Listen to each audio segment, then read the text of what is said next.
नमस्कार दोस्तों, आप सभी का महामना की कामना यूट्यूब चैनल पर हार्दिक स्वागत एवं अभिनंदन है। मैं करुणा जायसवाल और ये रहा मेरा छोटा सा परिचय। आइए दोस्तों, आज हम बात करते हैं नेट यूजीसी नेट जेआरएफ के द्वितीय प्रश्न पत्र हिंदी साहित्य के संपूर्ण पाठ्यक्रम के बारे में। उसके पहले दोस्तों, हम आप सभी से ये कहना चाहते हैं कि जिन्होंने हमारा चैनल सब्सक्राइब नहीं किया है वो प्लीज़ सब्सक्राइब कर दें ताकि आगे की नोटिफिकेशन उनको मिलती रहे। चलिए अब हम अध्ययन करते हैं इकाई 1 हिंदी भाषा और उसके विकास के बारे में। इसमें सबसे पहले हम हिंदी की ऐतिहासिक पृष्ठभूमि पर अध्ययन करेंगे, जिसके अंतर्गत प्राचीन भारतीय आर्य भाषाएं जैसे वैदिक संस्कृत, लौकिक संस्कृत तथा उसकी कुछ महत्वपूर्ण तथ्यों के बारे में। उसके बाद मध्यकालीन भारतीय आर्य भाषा जैसे पाली, प्राकृत, प्राकृत के अंतर्गत सौर श्रेणी, मागधी, अर्धमागधी आदि रूपों का अध्ययन। उसके बाद अपभ्रंश और उनकी विशेषता, अपभ्रंश, अवहट और पुरानी हिंदी के संबंध के बारे में जानेंगे। उसके बाद आधुनिक भारतीय आर्य भाषाएं और उनके वर्गीकरण के विषय में अध्ययन करेंगे। तो आइए अब हम आगे देखते हैं हिंदी के भौगोलिक विस्तार एवं उसके विविध रूपों के बारे में। तो उसके बाद उसके अंतर्गत हिंदी की उपभाषाएं के बारे में अध्ययन करेंगे, जैसे पश्चिमी हिंदी, पूर्वी हिंदी, राजस्थानी, बिहारी तथा पहाड़ी वर्ग की हिंदी और उनकी कुछ बोलियों जैसे खड़ी बोली, ब्रजभाषा, अवधी आदि कई बोलियों के बारे में। उसके बाद कुछ उनकी विशिष्ट विशेषताओं के बारे में अध्ययन करेंगे। उसके बाद हम हिंदी के विभिन्न रूप मतलब हिंदी, उर्दू, दक्षिणी, हिंदुस्तानी मतलब हिंदी कैसे कैसे विकसित हुई उसके बारे में जानेंगे। फिर उसके बाद हम देखेंगे हिंदी के भाषिक स्वरूप को। हिंदी के भाषिक स्वरूप में सबसे पहले उसकी स्वनिम व्यवस्था, उसको दो भागों में खंड और खंडेतर में रखा गया। उसके बाद हिंदी की ध्वनियों के वर्गीकरण के आधार पर उसके भाषिक स्वरूप को देखेंगे। उसके बाद दोस्तों हम हिंदी शब्द रचना, उसमें उपसर्ग, प्रत्यय, समास आदि का अध्ययन करेंगे। उसके बाद हिंदी वाक्य रचना, उसके बाद हिंदी की रूप रचना, लिंग, वचन, कारक व्यवस्था के संदर्भ में संज्ञा, सर्वनाम, विशेषण और क्रिया रूप का ज्ञान के विषय में अध्ययन करेंगे। उसके बाद दोस्तों हम आगे देखेंगे हिंदी भाषा के प्रयोग के विविध रूप तथा देवनागरी लिपि का विकास, जिसमें बोली, मानक भाषा, राजभाषा, राष्ट्रभाषा और संपर्क भाषा के बारे में अध्ययन करेंगे। उसके बाद हिंदी का किससे किससे संबंध है और उसकी संवैधानिक स्थिति क्या रही उसके बारे में जानेंगे। उसके बाद देखेंगे देवनागरी लिपि की विशेषताएं और उसके मानकीकरण। चलिए अब हम शुरू करते हैं और देखते हैं इकाई 1 हिंदी भाषा और उसके विकास के बारे में। तो आइए हम सबसे पहले देखते हैं हिंदी की ऐतिहासिक पृष्ठभूमि को, जिसमें भारतीय भाषा परिवार को दो भागों में रखा गया है। पहला आर्य परिवार, दूसरा द्रविड़ परिवार। आर्य परिवार का विकास उत्तर भारत से हुआ और द्रविड़ परिवार का विकास दक्षिण भारत से हुआ। फिर देखते हैं आर्य परिवार से ही संस्कृत भाषा का जन्म हुआ। संस्कृत यानी कि प्राचीन आर्य भाषा काल को संस्कृत भाषा का युग कहा गया और संस्कृत की ही उत्तराधिकारिणी हिंदी हुई। दोस्तों दूसरी तरफ देखते हैं कुछ इम्पोर्टेंट पॉइंट्स मैंने नोट किए हुए हैं, जिसको आप ज़रूर ध्यान से देखिएगा। आर्य भाषाओं में संस्कृत ही सबसे प्राचीन भाषा है। दोस्तों ये परीक्षा में पूछा जाता है कि सबसे प्राचीन भाषा कौन सी है, तो वो है संस्कृत, जो परिवर्तित होकर पाली, प्राकृत, अपभ्रंश आदि रूपों से होते हुए आधुनिक आर्य भाषा तक विकसित हुई। दोस्तों अब हम आगे बढ़ते हैं और देखते हैं कि भारतीय आर्य भाषाओं का इतिहास लगभग 3500 साल पुराना है, जो भारोपी परिवार की भारत ईरानी शाखा की उपशाखा है।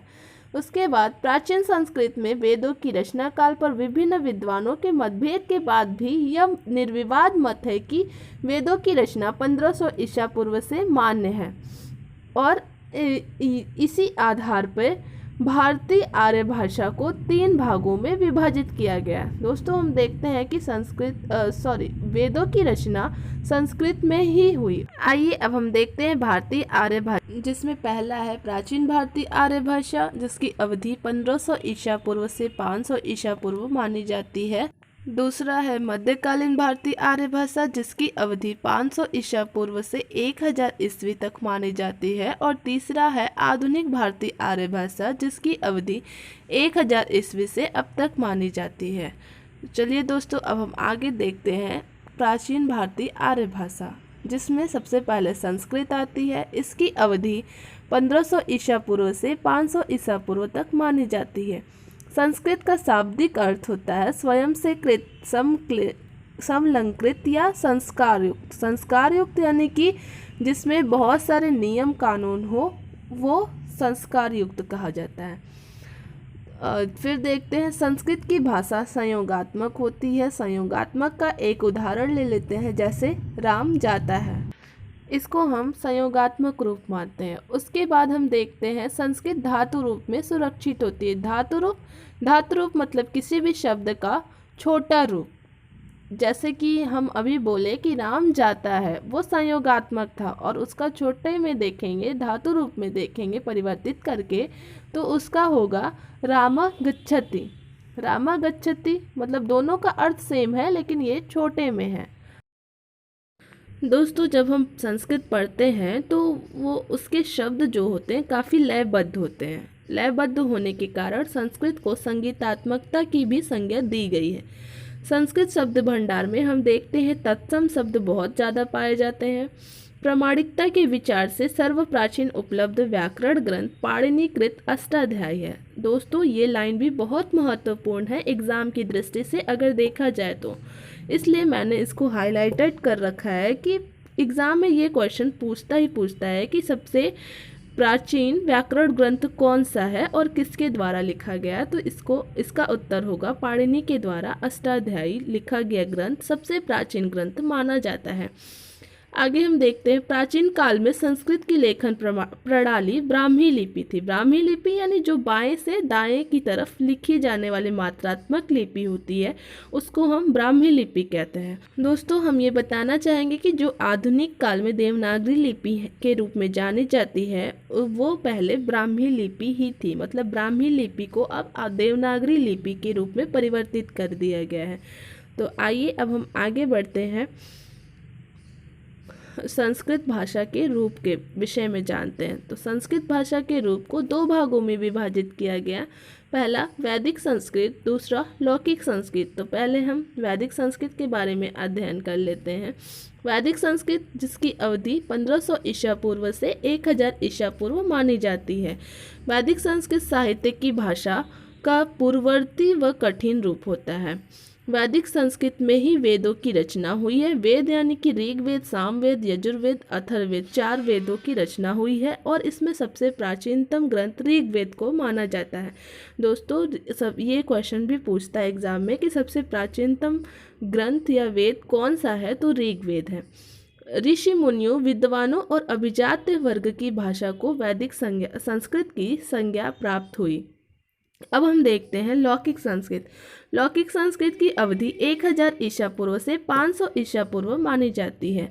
लौकिक संस्कृत साहित्य की भाषा का परिवर्ती व सरल रूप होता है। इस लौकिक संस्कृत में 2 महाकाव्य, वाल्मीकि रचित रामायण और वेद व्यास रचित महाभारत की रचना हुई।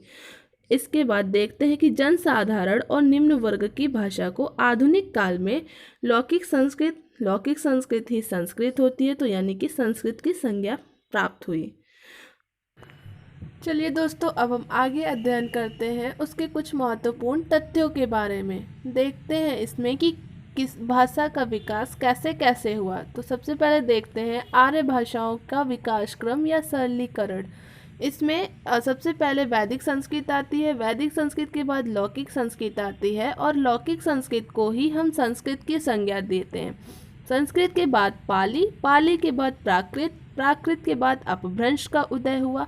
अपभ्रंश के बाद संक्रमण काल का जन्म हुआ। संक्रमण काल में ये है कि हिंदी संक्रमण काल में ही हिंदी का जन्म हुआ, मतलब संक्रमण काल से ही हिंदी जन्मी। उसके बाद संक्रमण काल भी पहले अवहट रूप में आता है, उसके बाद पुरानी हिंदी के रूप में आता है, उसके बाद हमारे सामने हिंदी का वास्तविक रूप आता है। उसके बाद आधुनिक आर्य भाषाओं का काल उदय होता है।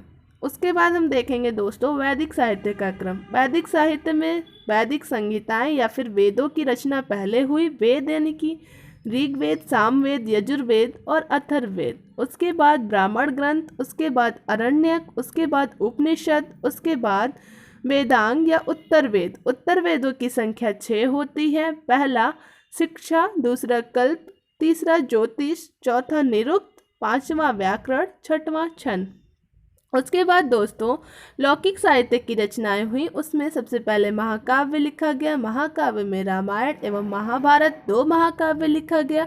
उसके बाद पुराण की रचना हुई। पुराण में ब्रह्म पुराण, विष्णु पुराण आदि। उसके बाद नीति कथाएं लिखी गई। उसके बाद कुछ आख्यान लिखे गए। आख्यान में देख लीजिए जैसे 10 कुमार चरित, कादम्बरी आदि। उसके बाद कुछ कालिदास की रचनाएं हमारे सामने आती हैं। कालिदास की रचना में कुमार संभव, मेघदूत, मालविका, अग्निमित्र आदि उनकी बहुत सारी रचनाएं हैं जिसके बारे में हम अध्ययन करते हैं। तो दोस्तों अब हम आपको बताना चाहेंगे कि आज की हमारी वीडियो यहीं तक थी और आगे अध्ययन करने के लिए आप मेरे चैनल को सब्सक्राइब ज़रूर करिए। यदि अच्छा लगे मेरा वीडियो तो उसको लाइक करिए और ज़्यादा से ज़्यादा अपने दोस्तों के साथ शेयर करिए ताकि वो भी इसका लाभ उठा सकें।